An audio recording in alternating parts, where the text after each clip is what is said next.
laporan keuangan bank. Kenapa kita harus sebenarnya tujuan pembuatan laporan keuangan bank itu apa sih sebenarnya gitu? Tujuan pembuatan laporan keuangan itu memang pada dasarnya itu memberikan informasi gitu. Memberikan informasi terhadap pengguna laporan keuangannya nanti gitu. Apa aja informasi? Ya seperti yang dijelaskan oleh Priti tadi gitu. Informasi keuangan mengenai jumlah aktiva yang dimiliki, informasi keuangan mengenai jumlah kewajiban dan jenis kewajiban apa saja yang sedang dimiliki oleh perusahaan gitu. Dalam hal ini bank ya gitu. Jangka pendek ataupun jangka panjangnya gitu. Terus memberikan informasi mengenai hasil usaha yang terdapat di dalam bank itu sendiri gitu. Yang diperoleh dari sumber-sumber pendapatan lainnya gitu. Terus memberikan informasi mengenai jumlah biaya dan jenis biaya apa saja yang dikeluarkan dalam bank itu, di dalam bank itu gitu ya. Dan memberikan informasi mengenai perubahan dalam aktiva, kewajiban, dan modal bank gitu. Terus tentu memberikan informasi eh, bagaimana kinerja manajemen dalam satu periode tertentu gitu. Itu pada dasarnya tujuan pembuatan laporan keuangan yang bank. Gitu. Siapa saja yang berhak ataupun yang berkepentingan dalam laporan keuangan ini gitu. Tentu yang pertama yaitu pemegang saham gitu kan.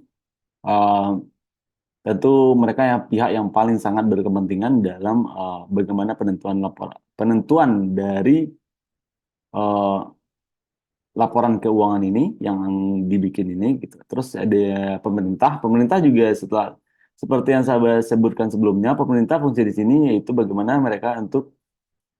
pemerintah dapat menentukan pajak gitu. Pajak yang sesuai dengan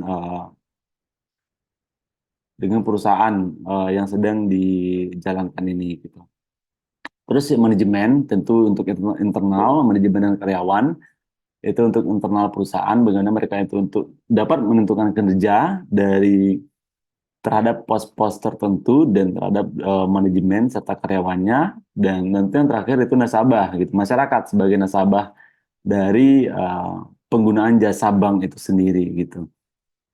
Nah untuk itu sama seperti sebelumnya bahwasanya jenis laporan keuangan yang dipakai juga sama seperti yang saya jelaskan tadi ada yang namanya neraca, ada yang namanya laporan laba rugi, terus arus kas.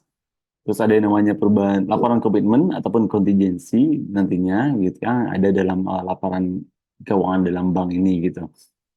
Nah, analisis laporan keuangan juga pada dasarnya sama, Mas, setelah kita tahu laporan keuangan apa saja, terus analisis laporan keuangan juga rata-rata sama gitu ya, yang dengan yang saya berikan tadi ada yang namanya analisis vertikal dan adanya analisis horizontal gitu.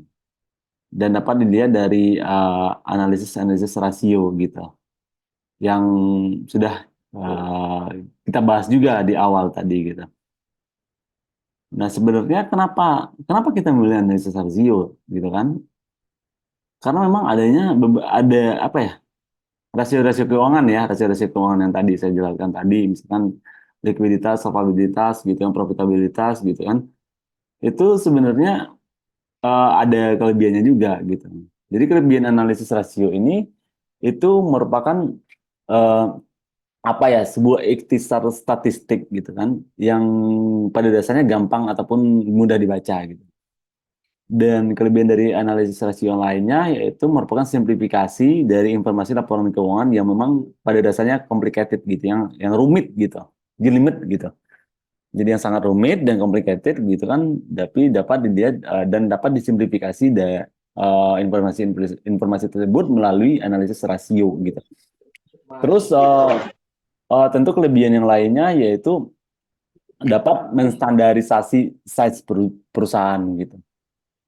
Jadi dalam hal ini kita berbicara mengenai ukuran dari perusahaan itu sendiri gitu. Dan selanjutnya eh, apabila kita memakai analisis rasio ini dapat melihat tren gitu, dapat melihat tren dan prediksi yang ada di masa depan gitu. Dan tentunya ini dapat dan tentu selain itu juga dapat mudah diperbandingkan antar perusahaan nantinya gitu.